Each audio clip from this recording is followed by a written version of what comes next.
Bom dia! Vamos começar a nossa aula de ciências. Fala aí, galera! A gente está começando mais um dia, por isso fica comigo nessa meditação.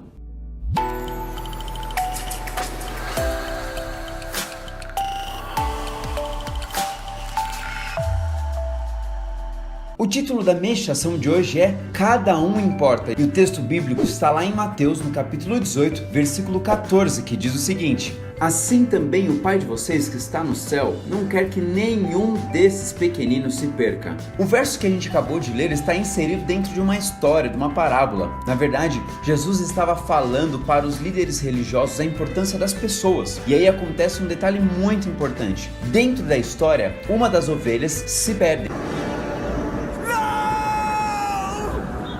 O pastor, ele deixa as outras ovelhas ali em segurança umas com as outras e vai em busca da ovelha perdida. É importante entender isso porque na mentalidade daquelas pessoas, daqueles líderes religiosos, aquela ovelha não era tão importante assim. E Jesus pergunta para eles, o que vocês fariam? O que é mais importante? Deixar a ovelha lá ou ir buscar quem realmente precisa? Não, mas essa é muito fácil mesmo. Faça outra mais difícil. Jesus está ensinando que cada um dos filhos de Deus importa para Deus. Que bonito! Bonito demais. Deus faz de tudo para resgatar os seus filhos. Agora, olha para a sua vida. Você está precisando de um resgate? Saiba de uma coisa, Jesus veio para morrer por nós, porque Deus se importa com a gente, porque cada um importa. Por isso, você e eu somos como ovelhas. Da mesma maneira que muitas vezes acabamos tomando caminhos que não valem tanto a pena, Deus se importa. E por isso Jesus veio para morrer por nós. Tenha isso em mente. Talvez você acorde algum dia se sentindo não tão amado ou não tão amada. Talvez você sinta que as pessoas não se importam tanto, mas lembre de uma coisa. Cada um importa para Deus. Você é um filho amado, você é uma filha amada. Ora comigo, eterno Deus. Às vezes a gente não se sente tão lembrado, tão querido, mas obrigado porque o Senhor se importa, obrigado porque você também ama a gente. E hoje queremos ter a alegria da salvação no nosso coração. Ajuda-nos a nos lembrar que somos filhos e filhas amados do Senhor. Oramos em nome de Jesus. Amém. Valeu, galera, que Deus abençoe muito.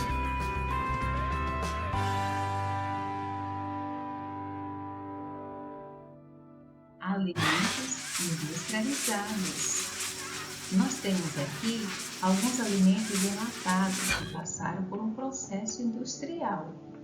Aqui também nós temos a imagem de um supermercado, onde você consegue visualizar vários alimentos, vários produtos que passaram pelo mesmo processo.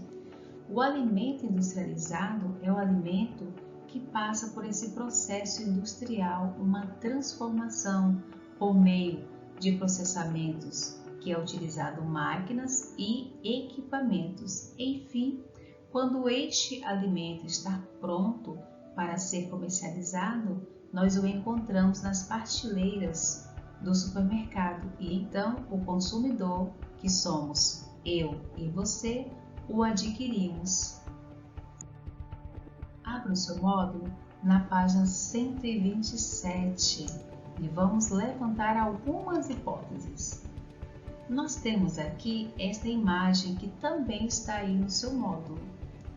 Observando, olhando cada detalhe, qual produto é fabricado nesta indústria? Veja, você descobriu? Isso mesmo! Aqui nós estamos observando uma fábrica de chocolate. Me deu até água na boca. Acabamos de observar uma fábrica de chocolate. Agora eu te pergunto, qual é a matéria-prima utilizada na fabricação desse produto? Isso mesmo, o cacau, típico aqui da Bahia. Veja a plantação de cacau, que lindo! Aqui nós temos o cacau partido ao meio e você consegue visualizar os grãos, ou seja, a semente e também a sua polpa. Do cacau, eles tiram o mel do cacau, a polpa para fazer o suco e as suas sementes são utilizadas para fazer o quê? ou chocolate, um dos produtos produzidos a partir da matéria-prima do cacau.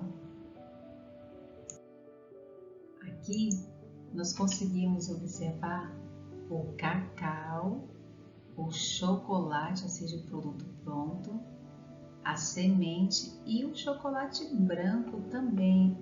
E esses pedacinhos pequenininhos aqui é o nibs, isso mesmo, são pequenas partículas da semente do cacau. Agora eu quero te perguntar, observe esta imagem, observe esta imagem, esta aqui, cada uma dando água na boca, não é verdade?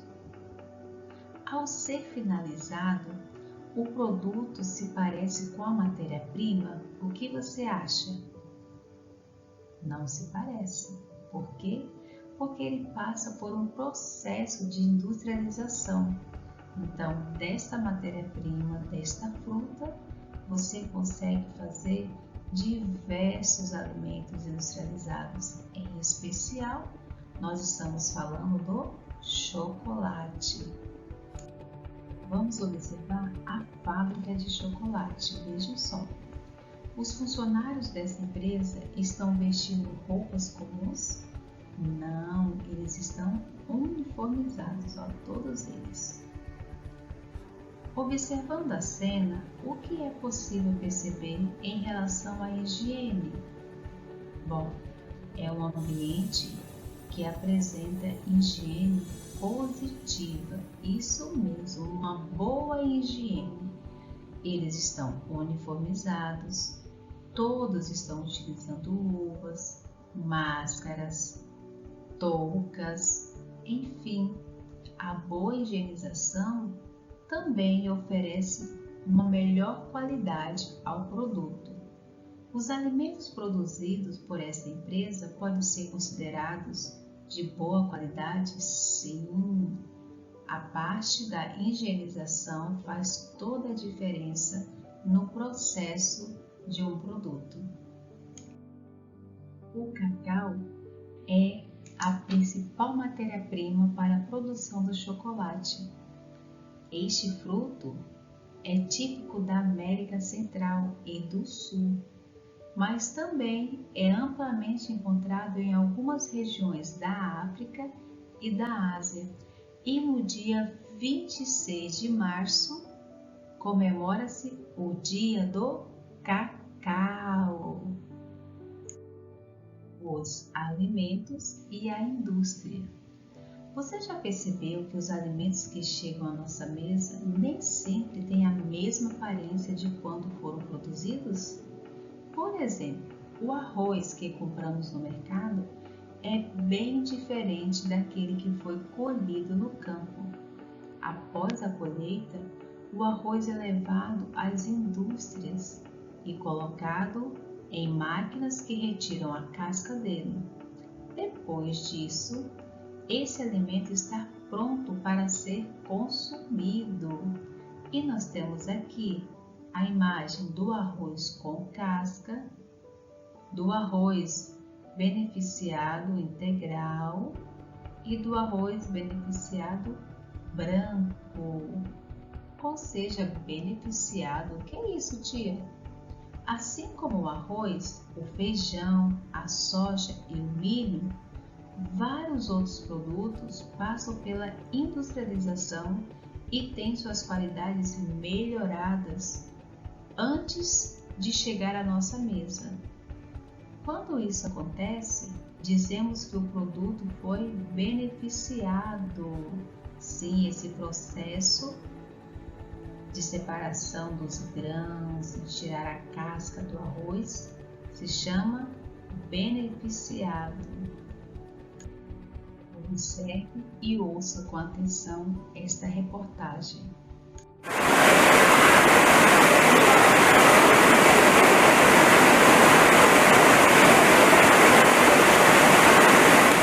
Este é um dos locais que nos remete a algumas décadas. Entrar aqui é viajar no tempo e desde seu início parece que nada mudou.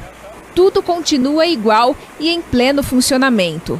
fundada pelo senhor Edgar Piva, o Gazinho, pai de Marlene, que orgulhosamente continua com a tradição deste que é um dos estabelecimentos mais antigos de Matão. Ele comprou um barracão aqui que era a fábrica de faca e abriu uma pequena máquina de arroz. Aí depois de algum tempo ele comprou essa daí um pouquinho maior e estamos com elas até hoje. Celso, que é genro do fundador da única máquina de arroz de Matão, explica como é feito o processo de limpeza do produto. O arroz chega para a gente em casca e depois tem todo um processo bastante longo para a limpeza. Ele percorre a máquina bastante, então é colocado num recipiente, ele é levado para as etapas através de canequinhas nos elevadores e depois ele passa primeiro por um processo de descascar, aí depois um processo de separação do descascado e não descascado, aí passa por um processo de brunição que deixa ele branco, depois ele vai por uma separação novamente, onde tira a quirela grossa, a quirela fina e depois sai o arroz já limpo, já inteiro, só os inteiros. Aí nesse processo do integral para o branco sai o farelo. Basicamente o processo é esse. Agora, essa máquina chama muita atenção de quem vem até aqui, a máquina de arroz, porque muitas pessoas não sabem que ela funciona até hoje. Não, bastante gente pergunta se funciona ainda ou só fica parada, mas o arroz que a gente vende aqui sempre foi limpo com ela, você entendeu? Então isso aí é uma tradição, é uma máquina antiga que ainda funciona. E muitas pessoas também não entendem quais são os tipos de arroz que a gente tem, são variados e todos eles começam através do arroz integral? Sim, ele começa em casca, você tira a casca, ele fica integral. Aí depois no processo você deixa ele mais branco, menos branco, aí você separa, então você deixa ele tipo 1, um inteirinho, o tipo 2 já tem um pouco mais de quebrado. Tem até o tipo 3, que seria o bica corrida, né? Que você coloca e deixa ele sair com tudo. Só tira a casca e o farelo.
Página 128.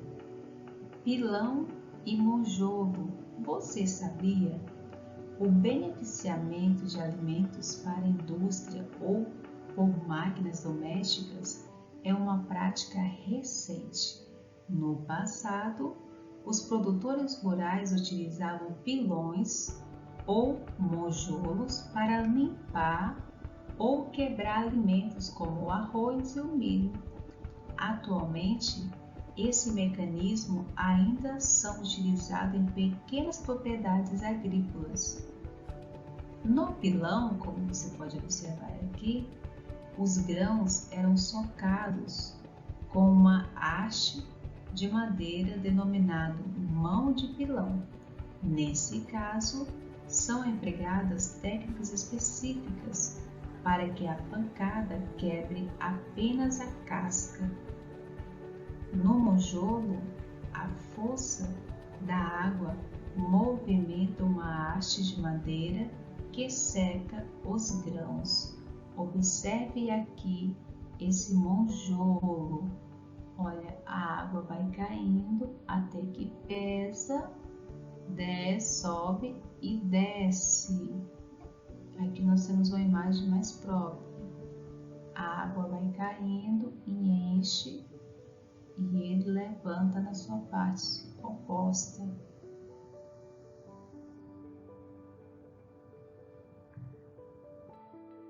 Página 129.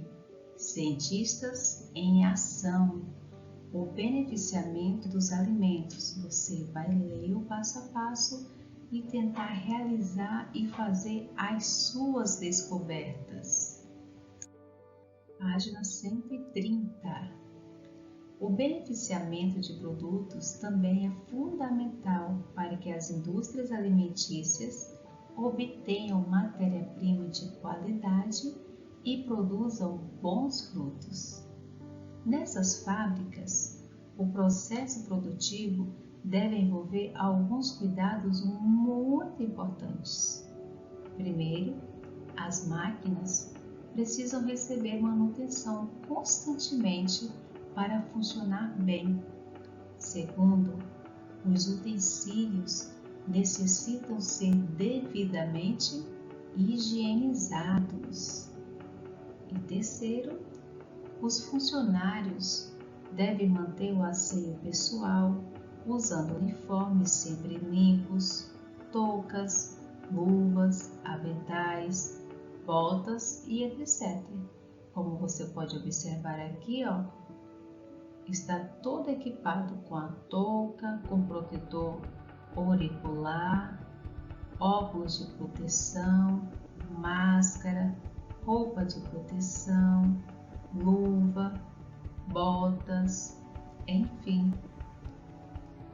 O profissional bem equipado também contribui para um bom desenvolvimento e atividade industrial. Vigilância sanitária.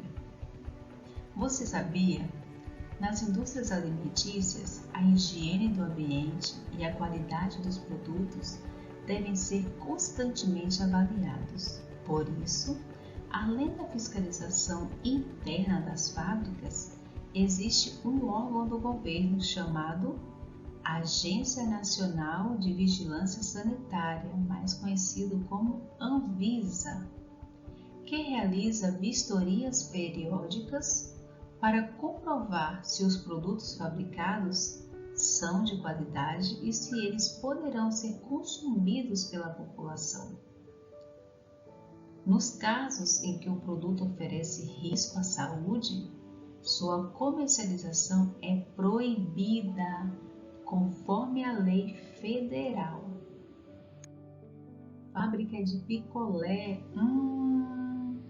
Como é bom se deliciar com um picolé geladinho nos dias quentes. Você já parou para pensar em como é feito o picolé de que gosta tanto? Vejamos. Letra A. Olha o que é feito primeiramente. Inicialmente, produtos de boa qualidade, como por exemplo, as frutas, água filtrada, açúcar, entre outros, são selecionados para a fabricação dos picolés. Além disso, os utensílios necessários para a produção são devidamente higienizados. Os funcionários devem sempre usar uniformes limpos, toucas, luvas, aventais, entre outros. Como você pode observar, este funcionário está de touca, luva, máscara e uniforme. Segundo, ou seja, letra B. Em seguida, os ingredientes são misturados e triturados em um grande liquidificador, no qual é produzido um suco, como você pode ver aí na imagem. 3, ou letra C. O suco é colocado em formas de picolés, sobre as quais são postas tampas que apresentam um sistema de travas que prendem todos os palitos. Letra D. As formas tampadas contendo os picolés são levados a uma máquina para congelar. Ela fica cheia de álcool e uma temperatura de aproximadamente 20 graus Celsius negativo. A parte de baixo da forma fica em contato direto com o álcool e isso faz com que o picolé congele rapidamente. Você pode também observar aqui ao lado uma máquina que está o quê? Produzindo picolé. E após o congelamento, a forma é colocada em um recipiente com água em temperatura ambiente. O picolé é desenformado, mas fica preso pelo palito na tampa da forma. Na sequência, o picolé é mergulhado em uma água gelada e levado a uma câmara frigorífica. Sabe para quê? Para ser embalado e armazenado. E por último, depois de todo esse processo, o picolé está pronto para ser comercializado. Agora é a sua vez. Chegou a hora da atividade. Página 130, questão 1. Observe as imagens a seguir e responda as questões. A. Assinale com um X os erros cometidos nessa fábrica. O que nós podemos observar? Um funcionário sem touca, outro funcionário sem luva e aparentemente com a mão suja e uma barata. Letra B. Você compraria os biscoitos feitos nessa indústria? Por quê? Essa resposta é pessoal. Letra C. Quais procedimentos devem ser adotados nessa empresa para que ela atenda às exigências da Anvisa, Agência Nacional de Vigilância Sanitária? O que você acha que é preciso? Muito bem! Todos os funcionários devem usar roupas apropriadas, toucas, botas, óculos e luvas. O cuidado com a higiene deve ser observado, a fim de se evitar a sujeira e a presença de insetos. Página 131, questão 2. A fiscalização de empresas alimentícias realizada pelo governo é mesmo necessária? Por quê? Sim, para que se garanta a boa qualidade dos produtos que ingerimos. Questão 5. Embora essa fiscalização aconteça regularmente, você já comprou em algum supermercado algum alimento impróprio para o consumo? Qual? Esta resposta é pessoal. Questão 4. A que risco ficamos expostos quando consumimos alimentos de origem duvidosa? O que você acha? Ao consumirmos produtos de origem duvidosa, corremos o risco de sofrer contaminação por bactérias e outros micro-organismos. Questão 5. O que acontece com as empresas alimentícias que não conseguem as normas de qualidade estabelecidas e fiscalizadas pelo governo? Tais indústrias são multadas e têm chance de regularizar a sua própria situação. Se o problema persistir, elas podem até mesmo ser fechadas pelas autoridades fiscalizadoras. Agora chegou a nossa vez. Você vai observar e ler o passo a passo, os itens que nós iremos utilizar para esta atividade. Na próxima aula via Zoom, quinta-feira, dia 1º do 10, Vamos juntos produzir o nosso chup-chup, din-din, geladinho, sacolé, como você preferir chamar. Eu conto com você. Depois da experiência realizada, você vai poder descrever as suas descobertas.